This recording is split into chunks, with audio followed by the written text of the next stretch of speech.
Hello YouTubers, this is Gold Standard 924 coming at you with another video. Gonna be doing my TV's Forgotten Gems for today. And the TV show that I'll be discussing for in this video is the short-lived TV sitcom that ran on NBC entitled Working.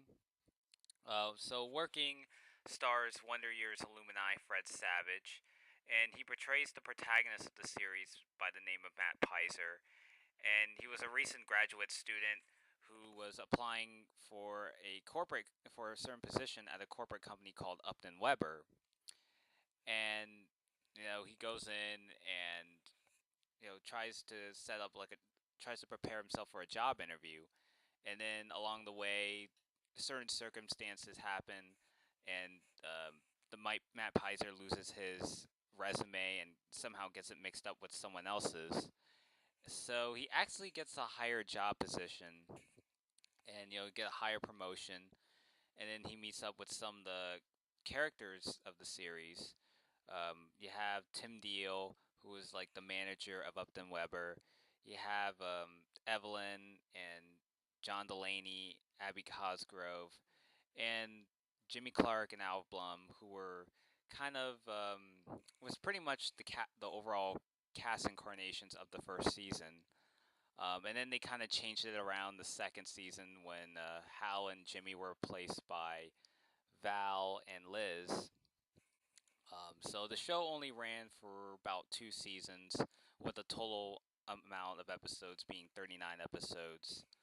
The show got canceled mainly due to low ratings, so when the series ended, there were like only 4 episodes that NBC didn't air, and so their sister station USA Network picked up the reruns and pretty much burn out the 4 episodes that NBC didn't air. So working overall, I mean, this was really like the precursor to The Office, and coincidentally, NBC would go on to air The Office many years later after the show ended. So yeah, so you could say that working was sort of like laying the foundation of of a future show that emphasized on office themed elements and this overall satirical approach of the show. Um, so it really kind of takes that up and plays it the whole thing up. And there's a lot of guest appearances throughout the course of this show, especially some of the guest appearances on the show contain a lot of some of Fred Savage's past coworkers that he worked with. Most notably, Danica McKellar, who a lot of people know her as Winnie Cooper on The Wonder Years, and Fred Savage and Danica's characters, Kevin and Winnie, were like the power couple of The Wonder Years, and so they kind of brought up that concept up again, and they worked together in this sort of TV show. And you also had a couple other ones like the actor that played Jack Arnold. Yeah, he was on there too, and a little cameo by the actor that played Wayne Arnold. So yeah, a lot of Wonder Years blood on this show. Even though they only, like I said, they only made guest appearances, so it's mostly just one-off episodes. But it was kind of very interesting to really know that. Um, so I think one of the things I really liked about working was mainly kind of like the way that they kind of break the fourth wall on a lot of occasions. There was like one moment, one episode where Fred Savage was like looking at the bottom of the credits screen when they said that he was the creative consultant, and it said Fred Savage's nameplate on it, and he's like, and then like Fred Savage's character was like looking down and squeeze it aside. So yeah, there's a couple of breaking the fourth wall elements on here.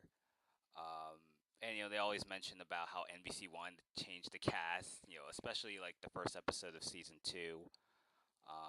So yeah, there's a couple of instances where they kind of go out of character, but regardless, they kind of run the ball with it. Um, and pretty much every episode, they're like before they go to commercial break, there's like these Upton Weber public service announcements where they're kind of endorsing like a certain product or a certain idealistic view on what Upton Weber is about. And most of it's like really politically incorrect. Like there's like a moment where it's like they're always uh, promoting money, like that's all they think about. And then there's like a big building of Upton Weber, and it shows like the dollar sign on it. So that was like one of the notable ones I could think of. But I mean, it's one of those recurring gags that I think that's kind of what makes the show kind of mildly entertaining in some cases.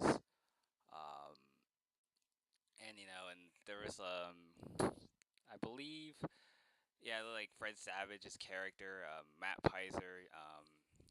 I remember those like the same episode where Danica McKellar guest starred. They were dancing to Michael Jackson's Thriller music, and all the things that just happened in Matt Pizer's mind.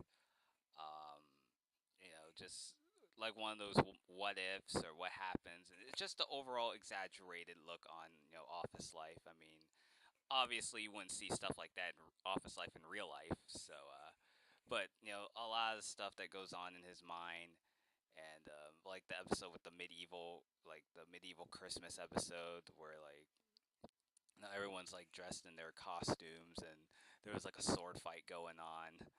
Um, so yeah, they tend to kind of yeah, like I said, it's very satirical, a very over exaggerated type of TV show that you see.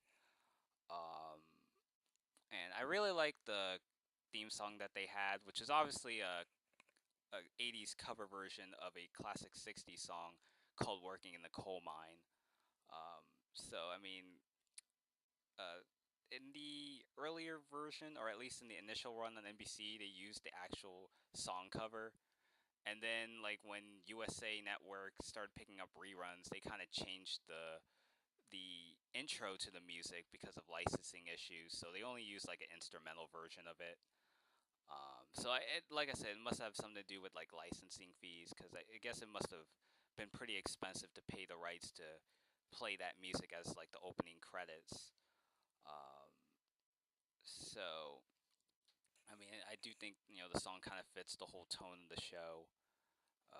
So unfortunately, the show only lasted 2 seasons. It's currently not released on DVD or Netflix, I believe. One of very obscure TV shows out there. So I mean, it was a pretty solid show.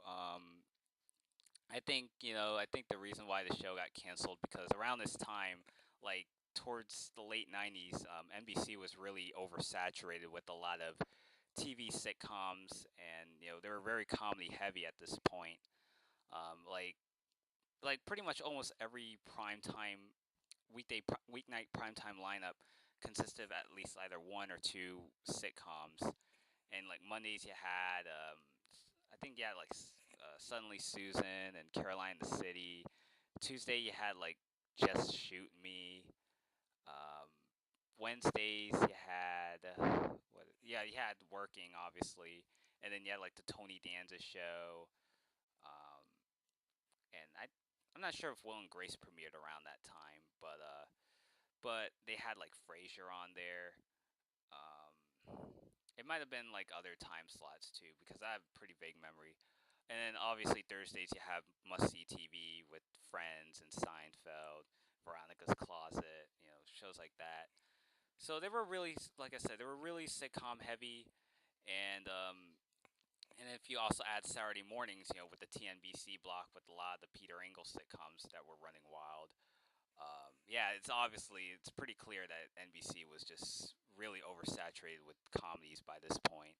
So I guess that's why Working just kind of got lost in the shuffle or overshadowed by a lot of other sitcoms that were popular at the time.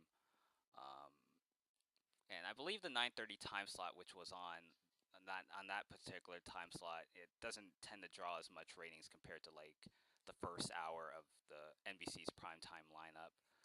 Um, so yeah, I mean this show just really suffered from low ratings. They changed the cast members around, and then it just kind of hit rock bottom from there. So, which is quite unfortunate. So, but what can you do? So yeah, I mean, this is really my thoughts on the short-lived TV sitcom called Working. Thank you all for watching, and until next time, this is the Gold Standard 00924 signing out.